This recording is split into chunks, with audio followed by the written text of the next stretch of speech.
Hey everyone, Susan here. I hope you're having an amazing day, and I want to thank you for being here. Today, I am going to be sitting down with my friend and fellow top woman in AI, Susan Groeneveld. Susan is the founder and CEO of Sylvester.ai, and they're doing revolutionary things in using machine learning to be able to identify if a cat is in pain or not. Now, stop for a moment. I know some of you are dog lovers. Some of you are cat lovers. Some of you don't have pets. Some of you do. It doesn't matter. Today's show, we're going to dive into how she took her idea to a full-blown company, what happened when she pivoted. She had a huge early win when Reuters featured her technology and they had 54,000 downloads the first week. And then she pivoted from a B2C, business to consumer model, to a B2B model. And we'll go through what that was like. And so this show is about being resilient. It is about helping you find a path and a purpose and staying in alignment with your vision, which is awesome.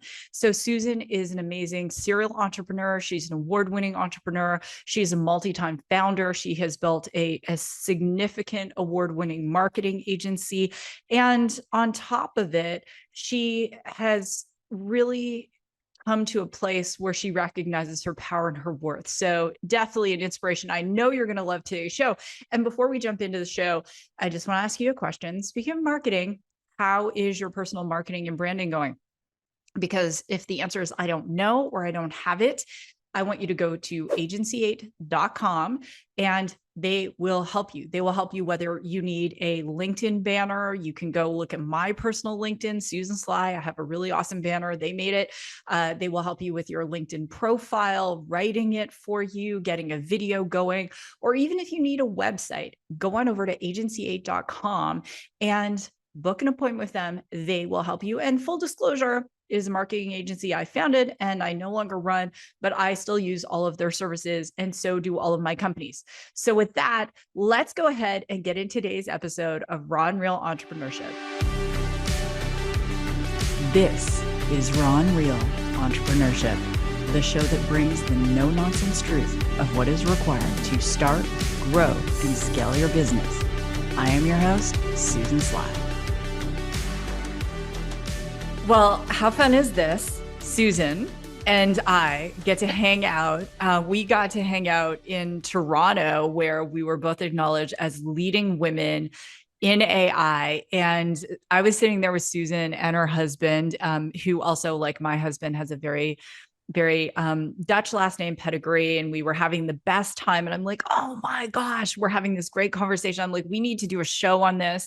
And so through serendipity, we have now made this work. And so Susan, first and foremost, thank you for being here on the show. And I know that, one of the things that we had discussed that night was being a pioneer in this whole field of AI. And I want to just jump right in, since it's Raw and Real Entrepreneurship. Before the show, you and I were talking about the, as exciting as AI is, exhilarating, being first, especially in a space or early in a space, is not without its challenges. What are some of the biggest challenges that you've encountered being a leader in AI right now?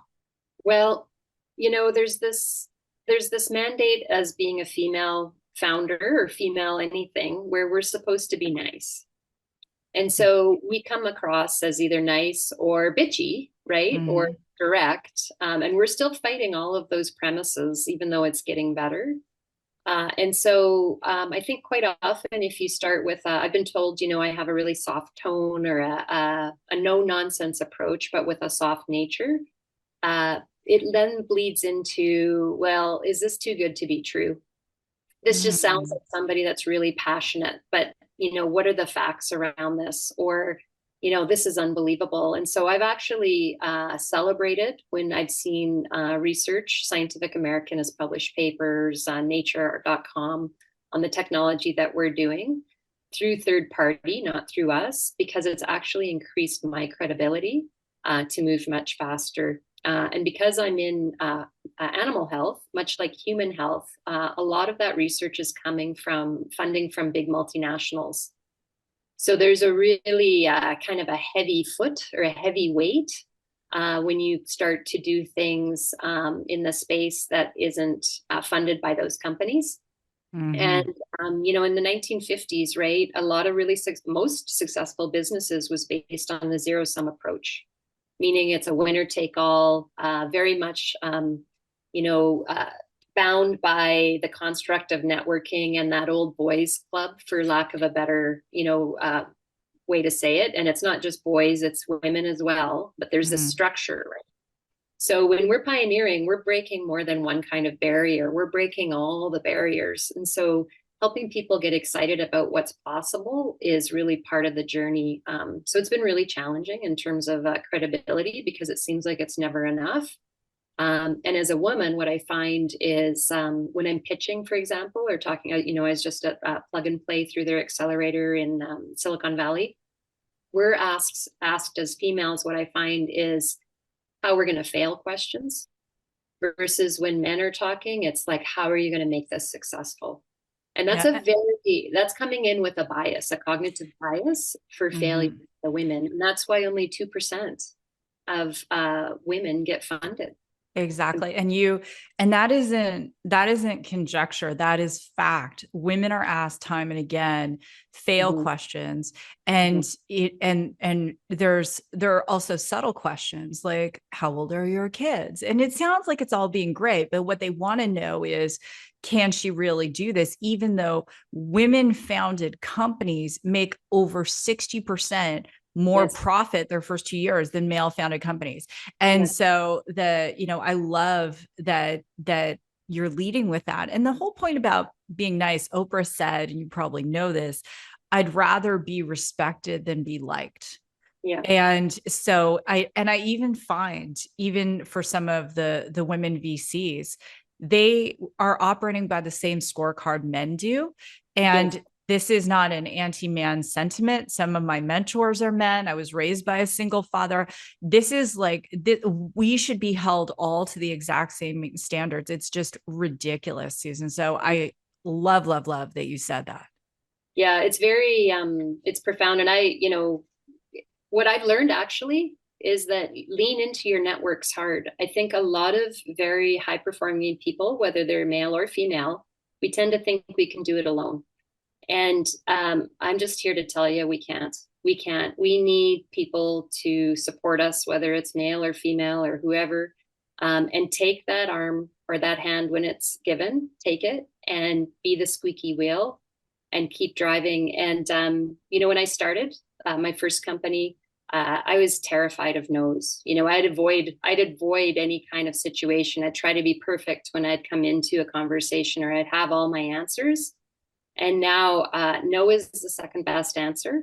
And there's a saying, right? If it's a hell no or a hell yes, that middle part is hell.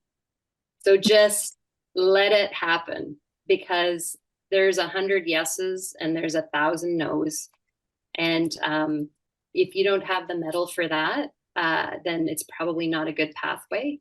But this isn't just a journey of starting companies or being successful. This is a personal journey, right? Of all of those things, what I learned early in my life was a lot of what I was fighting was my own bringing, how I was raised. It wasn't my husband or it wasn't men. It was my own personal construct that I was railing against. And Mm. so, what a beautiful thing when we come to this part of our life, when we can go, I'm done with that. I'm done with that. And just have fun on the journey. Like, we're not here very long. So, let's make it worthwhile. Absolutely. And to that point too, we had Kieran O'Brien a few episodes back. He's founded 3 companies. He's on his third, 24 years old. He's already had 2 successful Uh, exits. And even Kieran, I said, how many people did you and Casey pitch for your first company, Media Kits? He said 300. oh, And so Casey Adams had this massive podcast and he had this huge, huge network. And they were so, I think, how old were they at that time? Like 20 when they were doing it. And 300. I just said, for you, we were talking, Susan and I were talking about the pause, my new startup, before we started the show. And even this morning, Susan, at 5 a.m., I texted my EA and our director of communications. I said, start the seed list. And I said, I want you to take all of these friends in my network who are saying, hey, I want to introduce you to this person, this VC, this, da, da, da. I said, May, that list needs to be, we need to get it up to 100, and then we're going to drive it to 200, and then we're going to do 300, because the bigger your list, you're just so detached. And because not all money is equal, right? And you know that, Susan. Like, so if you have to pitch 300 to get one that's going to say, yeah, I'll give you $250,000, 500,000, or 1.5, or whatever number it is that you're raising, then so be it. And knowing that there is inequality. So I know when I go pitch, there's a 98% chance, because just for my gender, not even though, and my background, professional speaker, second time founder, all these different things, I know there's a 98% chance, if I'm just pitching a man, that he's going to say no to me. And shame on you. A lot of VCs come on the show and I tell them to their face, it's fine, that they want to start to think about it. Like, am I already going into this conversation bias? So yeah. I want to talk about Sylvester because, as I said in the intro before we started the show, about why I'm excited about Sylvester and why Tisha, our producer, is excited about Sylvester. How did you come up with this idea? Because you are a serial entrepreneur. You have been an entrepreneur for decades. Mm-hmm. And how did you come up with this? Because it's genius. Yeah. So I didn't start as an AI. My goal was not to be an AI company, and let's just, which is a vanguard opinion these days. Right.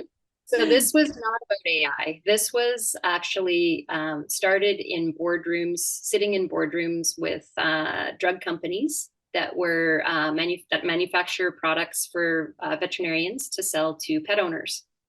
And it started with an understanding that cats just really don't have a lot going on compared to dogs, because dogs present like kids. And so dogs, we know to take our dogs in every year.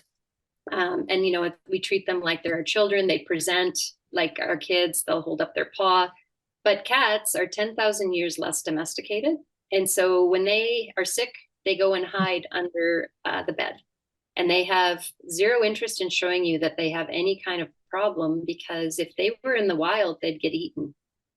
And so it is in their best interest to never show any signs of distress. And so, when I was in these conversations, I thought, why aren't we doing more for cats? And everybody agreed, yes, we need to see more cats. Yes, we know that they're actually silently suffering. Let's do, and the idea then was like, let's do education to pet owners. People just don't know. So, I worked with marketing, and we would try to do, information things, or have feline specialists speaking. And yes, it's all very well intentioned, but pet owners and cat owners especially really know their cats, and there's a reason why they love cats, and they're mysterious, and it's kind of a weird dynamic. When they like you, they really like you, and it's like the best day ever. And then most of the time they could care less if you're in the room. And so it's this really interested, highly bonded thing of the species. But these people know their cats. And so education really isn't on the agenda in terms of being educated, because they feel that they know their cat better probably than their veterinarian. And so it wasn't about how to get them in a cat carrier. It was actually how to say that, like an obese cat, while they're cute and they're on the internet, they're actually a cat that's in distress.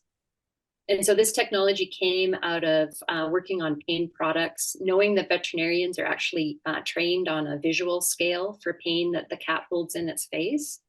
We took that technology early on and applied AI to it. So labeled data sets from feline specialists. And I had started a not-for-profit for cats working with feline specialists. So I had easy access to people that could help me with the labeled data. And then funnily enough, and this is really my origin story for the company, we knew we wanted to do more and we wanted to move quickly. And I didn't think it was about education, and I was worried about creating something that would turn into a novelty, because cats have that ability, right, to get into tchotchke and bracelets and Stella McCartney's fashion posts. And I didn't want any of that, even though that could be quite lucrative. So I was at a conference, actually. I'd gone to a women's event that was funded by a bank here in Canada. And I was on the 24th floor, and it was at the end, and I still wasn't sure about directionally where to go. And I just knew I wanted to solve a problem, but I wasn't sure about the problem space for cats. But I wanted to change behavior. And so I got on the elevator, and a fellow had come to the reception, but just to get a muffin. He came in, and he had a chocolate muffin. I remember it, watching him eat his muffin, and he was picking at it. And for 21 floors, we went down, and I told him my business premise without AI. And we got to the bottom, and he looked at me, and he's eating his muffin, and complete stranger. And he said, that'll never work. And I was like, oh my God. It was the first person that just cut through it. And he was right. The idea that I was thinking, I knew in my heart wasn't going to fly. But as we exited, he said, but he says, there's a lot of cats on the internet. Couldn't you do something with cats on the internet? I know an AI company. Maybe you could do something with cats on the internet to help people. And he introduced me to the venture studio that helped us develop the first algorithm. And it was that coincidence, complete stranger, that actually connected the dot. And then I just took it from there with this company. And here we are now, scaling, launched in Singapore, scaling in Europe, and having huge conversations in the US to start our journey. Well, and Susan, like unpacking that for a minute, since it is raw and real entrepreneurship, firstly, you had the audacity to actually share an idea and the willingness to be like, right, this could be a good idea, but I'm not sure if it's the right idea. And to be able to just be open with that and so detached from that outcome. Because as you said earlier, we reach a stage in maturity, which I have found interviewing 362 founders, that maturity doesn't come with age. I've had the 12-year-old founders who are like Yoda, and 24-year-old founders and so on. But that you had the maturity to say, okay, I'm detached from this, but it could be something, maybe it's not. And that trust. What a lot of people don't do is they don't ever have that confidant, like you said, lean in your network, that they're going to talk to you and say, is this idea rubbish, or is it something that could have some traction? That's one. Or they speak to the wrong people who are not qualified. I mean, you speak to strangers, so who knew, right? That would point you in the right direction, but it's all good. The question that I have is, there's a statistic that came out in the United States, and I apologize, Susan and I are both Canadian. Canada doesn't do the same level of statistics that the US does, data sampling on entrepreneurs. They just don't yet, but it's coming. But the US statistic was 70% of Americans said they wanted to start a business, but less than 7% ever took it from idea to actually starting a business. So what steps did you follow? Because, okay, now you're like, oh, this could be interesting. Okay, I'm going to go meet with this person. What steps did you follow to actually take it from idea to this is an MMP, like a minimum marketable product? Yeah, so that's a great question. So not my first startup. I'm a big fan of follow the money. Yeah. And so as I talked to that group about, hey, can we, look at applying AI to this? Because I really think, if people could know on their phone if their cat was in pain or not, wouldn't they do something? For sure, right? We know that would be true. So I followed the money on that, and I found out what was going to be the investment that was going to be required. And I knew that this was a long game.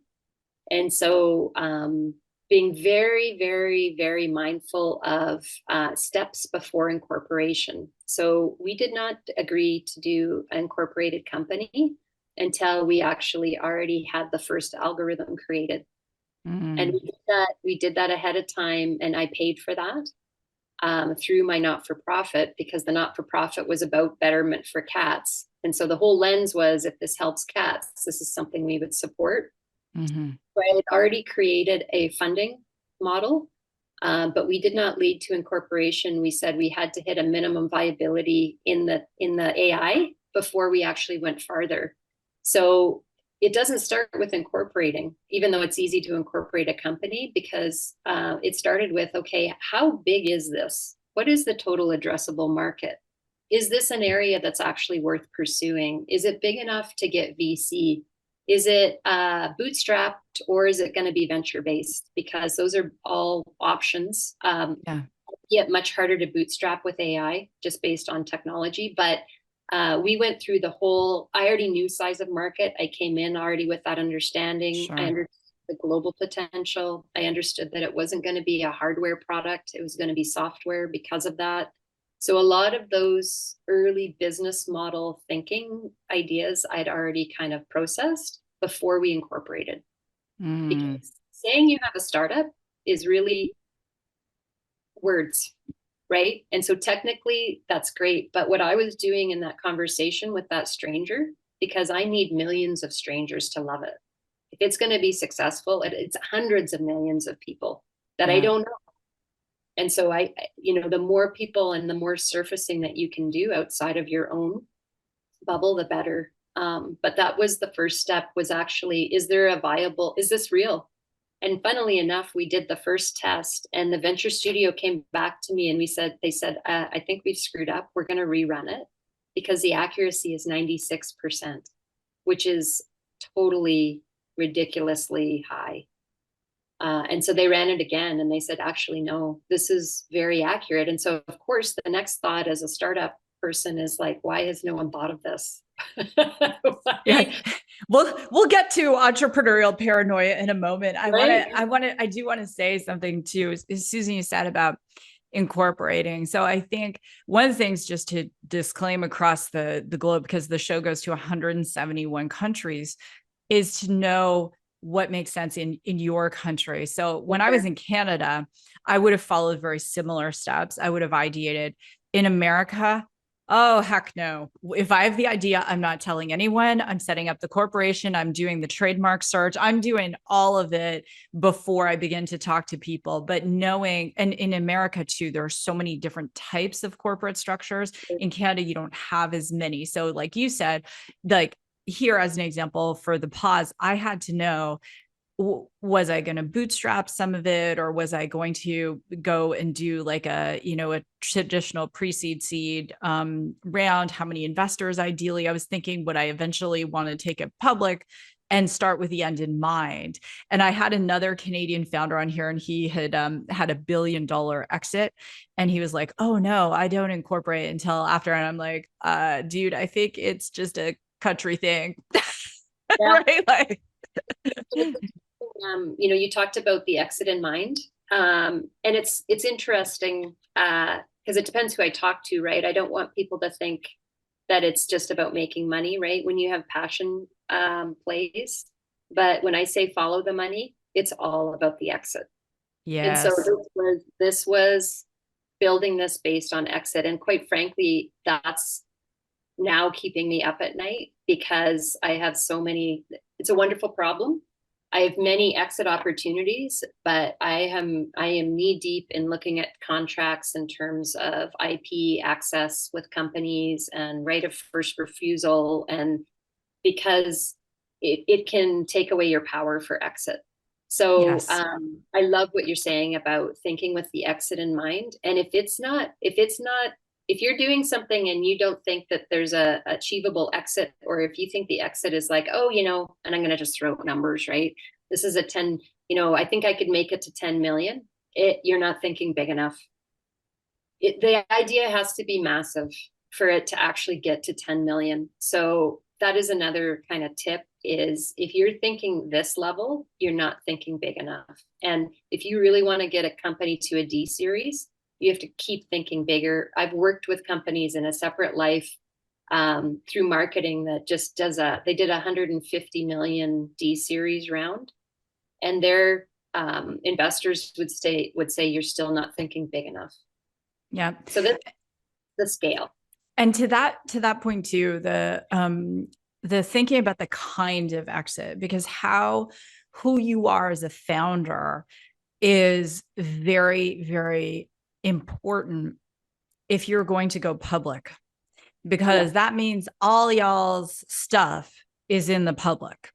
And like Whitney Wolf Herd, when she went and founded Bumble, and I mention her often on the show. One of the things she did is she did, went around, did these small focus groups and so on. But because of where she had come from previously in the dating app space, that thinking about who she was, how she presented herself on social media. So when that company went public, and it was Friday the 13th on a February, it was like 3 years after, her net worth went to $7 billion in a day, but there was nothing salacious about her. Yeah, she had it's very publicly written. She had, filed a lawsuit. The lawsuit is lockdown gag order, but there was nothing salacious. And that is the thing. If you think you have possibility that you're going to go public, my advice to you is clean up your social media, clean up your language, clean up your everything, because you will be scrutinized in a way that you have never been scrutinized before. So thinking about that type of exit, if your off ramp is an acquisition, to Susan's point,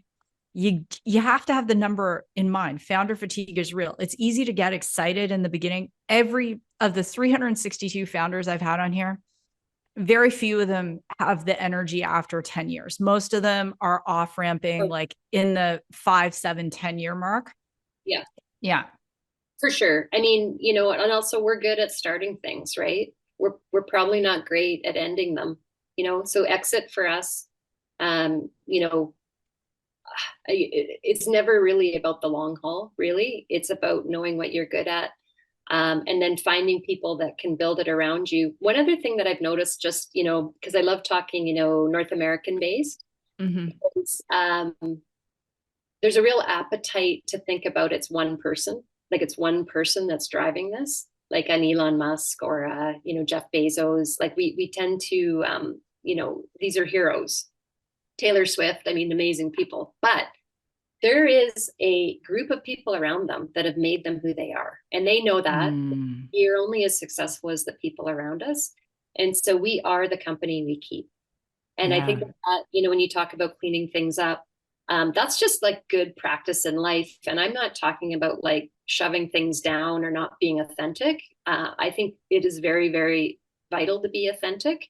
But if you are here for the right purposes, a lot of the things that maybe are a problem in social media when you're younger, in your teenage years, you're shedding that. This is part of the journey, right? You're shedding that at the same time. And so I know it sounds maybe a little Pollyanna, but I think this journey is personal in the learning that you have of yourself. You're not doing this by yourself. You are surrounded by people that are helping you, and that is the question of why are they helping you? And you need people that'll ground you and tell you you're full of crap and call you out, and those people are who gets us to where we need to go. So it takes a village, right? And that's why, take the hand. If someone offers you support, take the hand. Don't discount anything, because you never know. Yeah, exactly. You just don't. And I love what you said. Cleaning up is just good practice as a founder, as a co-founder, just to take that time. And I recommend once a month, like go through your social media, go through and do a sanity check. How are you responding to emails? How are all of those things? What are you presenting in the world? Go and look at your social media as a viewer, and then have those confidants that you can say, hey, would you take a look at this? Like, does this make sense? And because it's so key. Okay. I want to ask you a question. So since we last saw each other, I got a rescue kitty. His name is Nigel. Nice. Nigel. I gave him a middle name, and my kids and my husband are like, why does the damn cat have a middle name? I'm like, because when he's in trouble, I say Nigel Winston, like just I'm a mom. It just kind of is. And so anyway, so I get this rescue kitty, Susan, and he's still like he was found on the street here in Phoenix, and in the summer, so 120 degrees. And when we first got him, he was super snuggly because he chose me too. He rejected a bunch of people. So I felt like I was the chosen one. And he jumped right in the cat carrier in the second meeting. He's like, take me home. So as a cat owner, share with everyone like how they get to use your technology. So if Sure. I'm wondering if Nigel is in distress, like how do I use it? Mhm. So first of all, how old was Nigel when you got Nigel? He's about, they think he's 2. Okay. So was he on the streets like as a younger kitty? Was he, 2 months They old? don't know how long he was on the street. Okay. So he might have been. The reason I'm asking this is as I get to our tech is and I'm not a behaviorist, but I can say that when cats or dogs or humans or anybody, if we're not imprinted early in our lives, the first 8 weeks of our lives are critical. Mm. So if a cat's been loved on with a human in those first 8 weeks, they will have a serious, wonderful bond with you.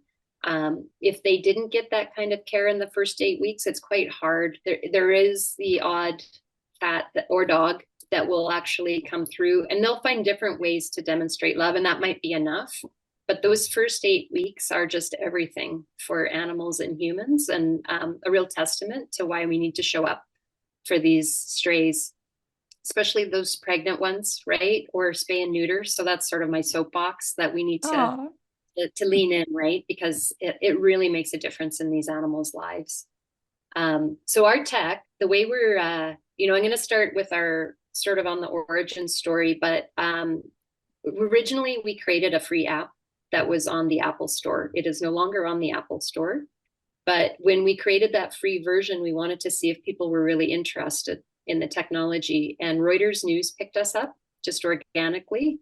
And we had 54,000 downloads in 1 week globally because people want to know how their cat is feeling. And so the technology works in that you literally would have downloaded the app, you point your camera at a cat, or you access a picture on your camera roll, and deep insight here, I haven't met one cat owner without pictures of their cats on their phone.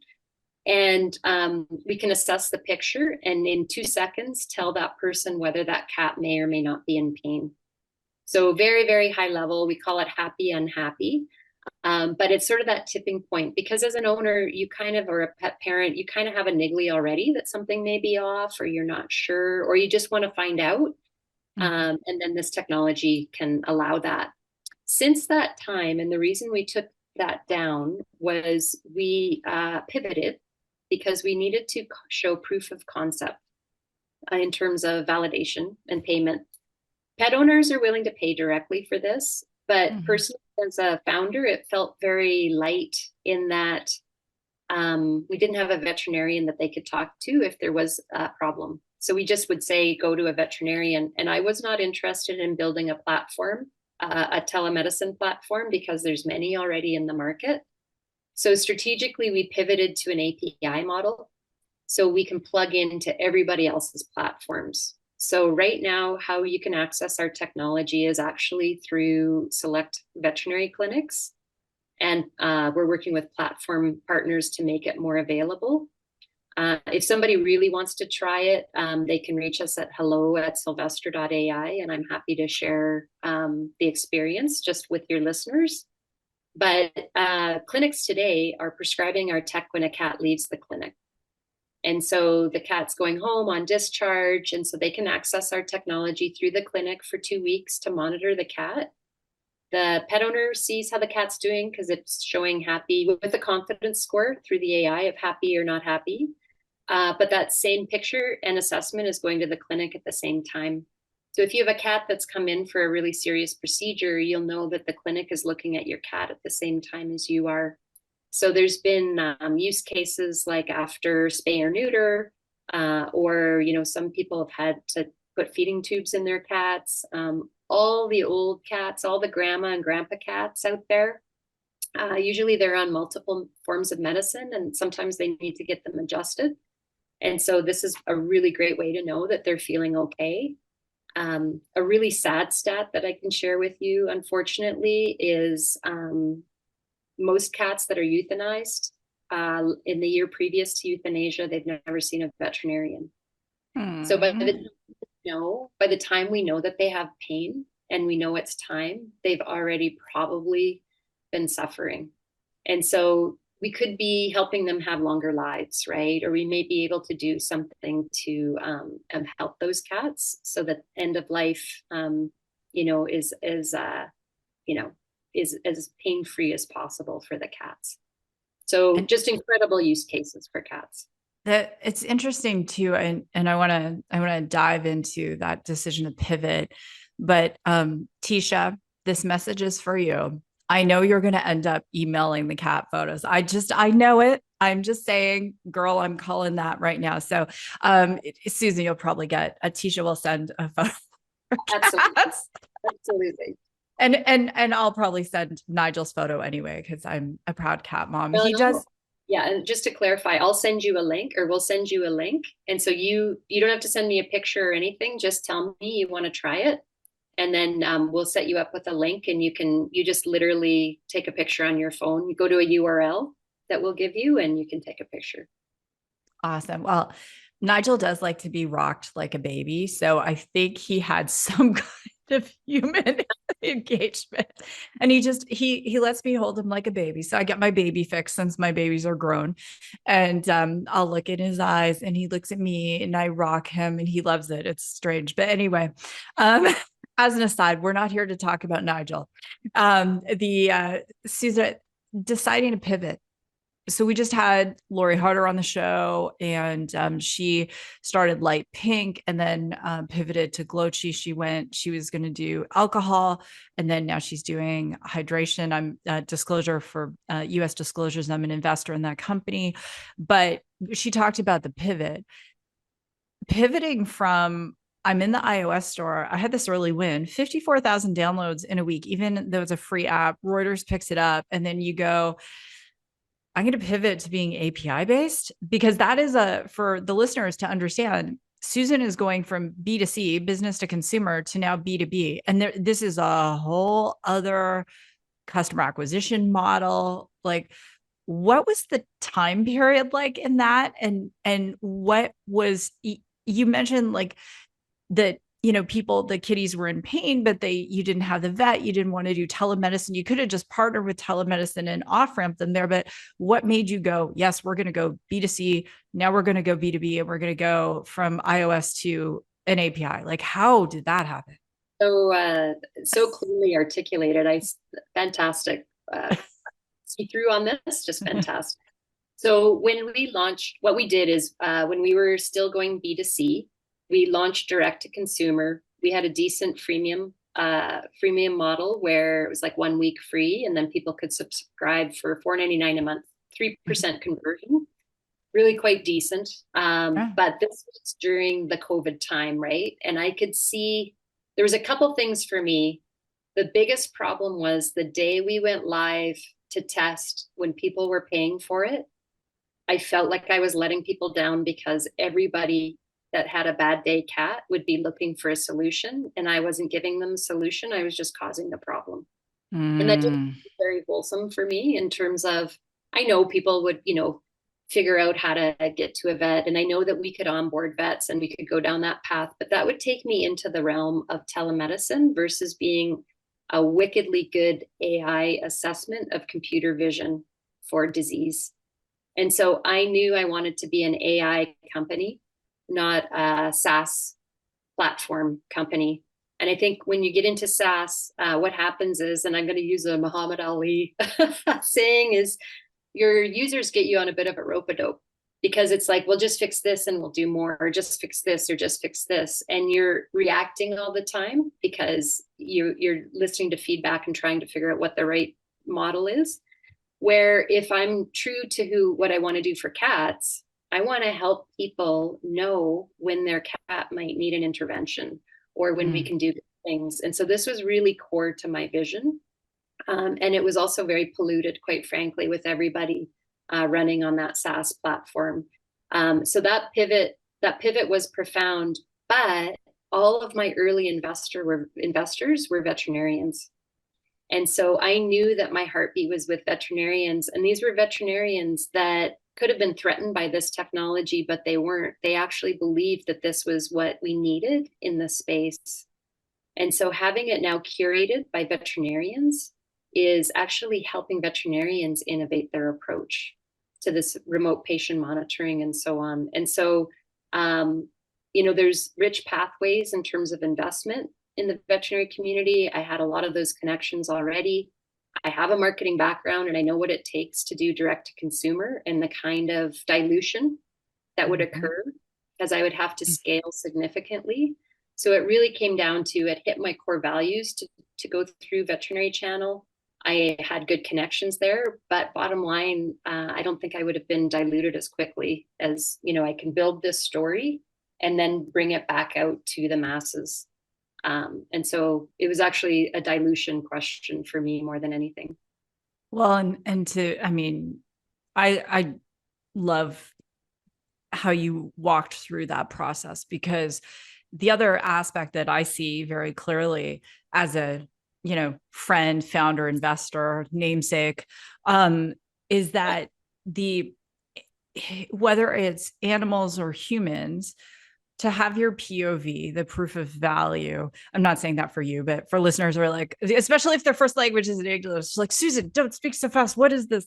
So the proof of value, Susan already had the investors who were veterinarians who saw the proof of value, because in order to onboard other veterinarians, they're going to hear it from their peers, not necessarily from entrepreneurial technologists like Susan and myself, right? And I'm going through a very similar journey with the pause, where even all of our medical advisory board, they're all investors and they're all clinicians. They're all still practicing, and and to that point, right? Because for us, it's very similar in terms of, even though we have a B2C model, we also have the clinicians who are asking for our platform in order to use it with their patients, right? And so we're doing a hybrid of sorts. So I totally get that journey.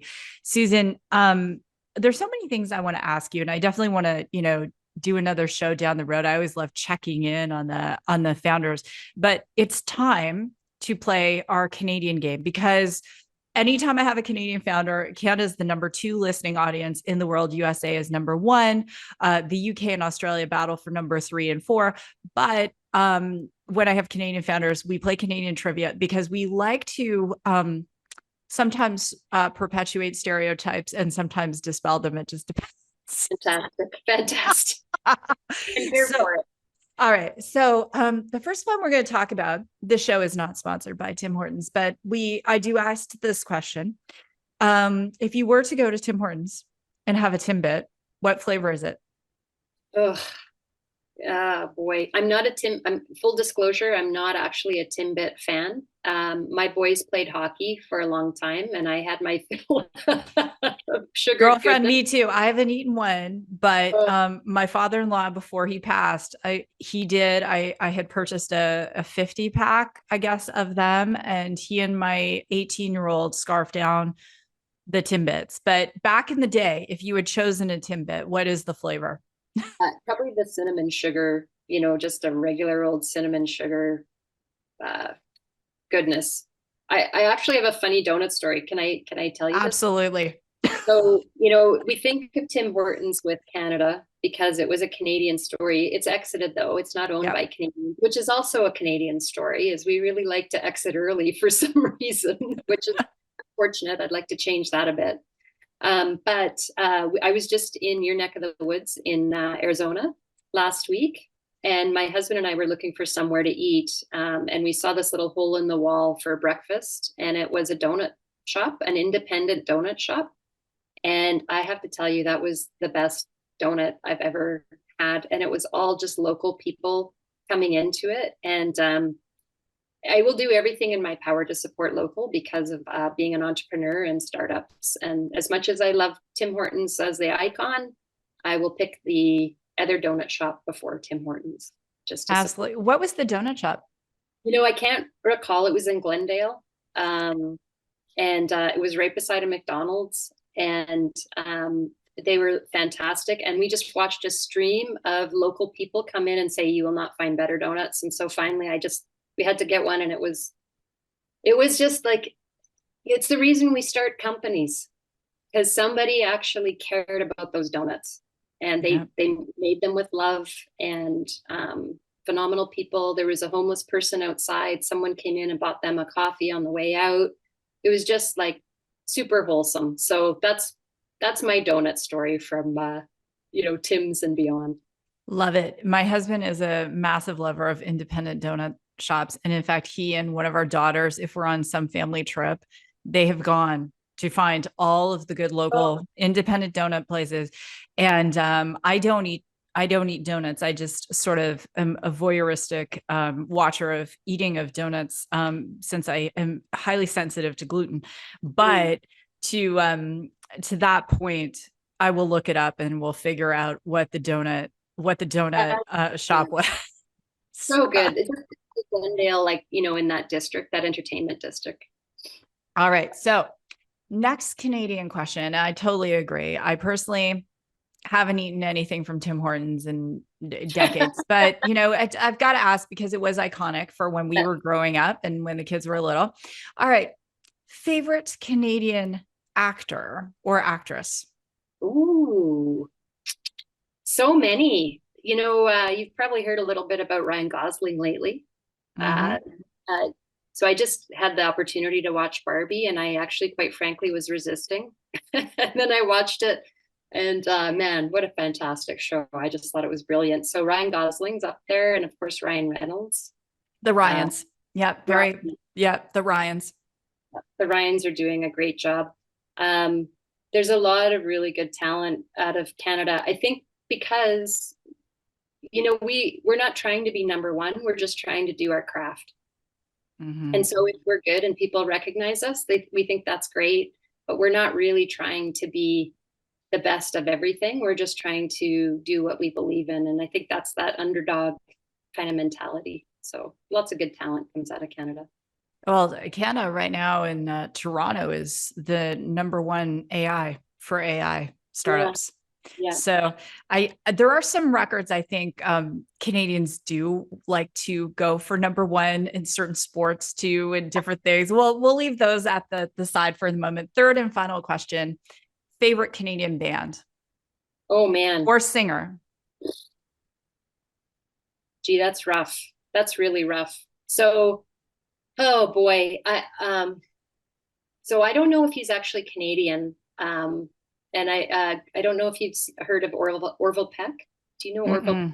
No. I don't know if he's Canadian, but he's kind of hit the big scene. And he's a take on country and western, but he wears a mask, and he's just an incredible talent. And I think he has roots back to Canada. But if you haven't heard him, I really would recommend Orville Peck having a listen. All right. Orville Peck it is. There are so many great Canadian musicians. And, I always give a shout out to the Tragically Hip because I used to prep them for tours in the 90s. Sarah McLachlan.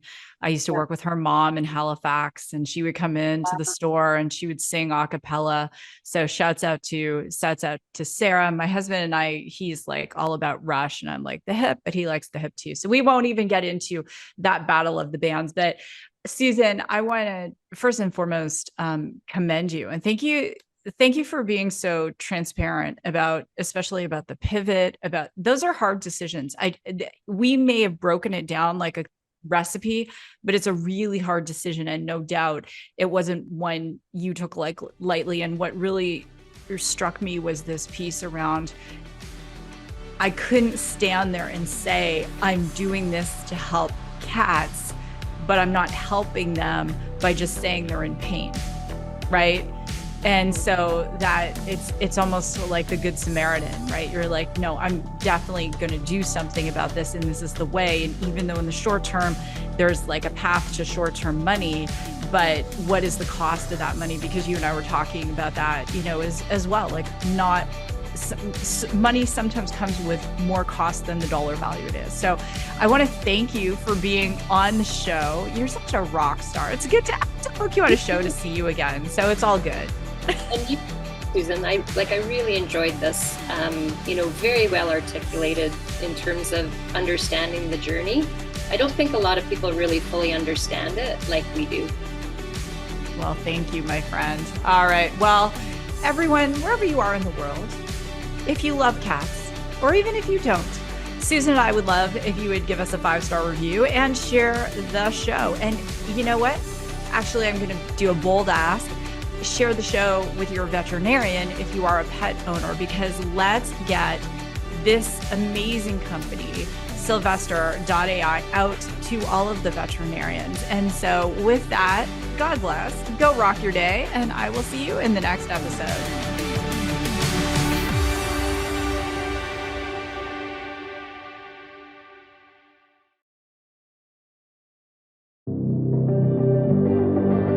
Are you currently an employee looking to start your own business? Maybe you've been thinking about it for a while and you're just not sure where to start.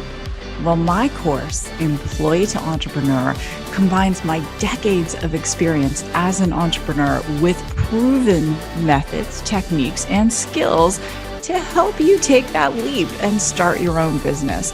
This course is self-paced, learn on demand, and comes with an incredible workbook. And that will allow you to go through this content piece by piece by piece, absorb it, take action, and then go on to the next module. So check out my course on susansly.com, Employee to Entrepreneur.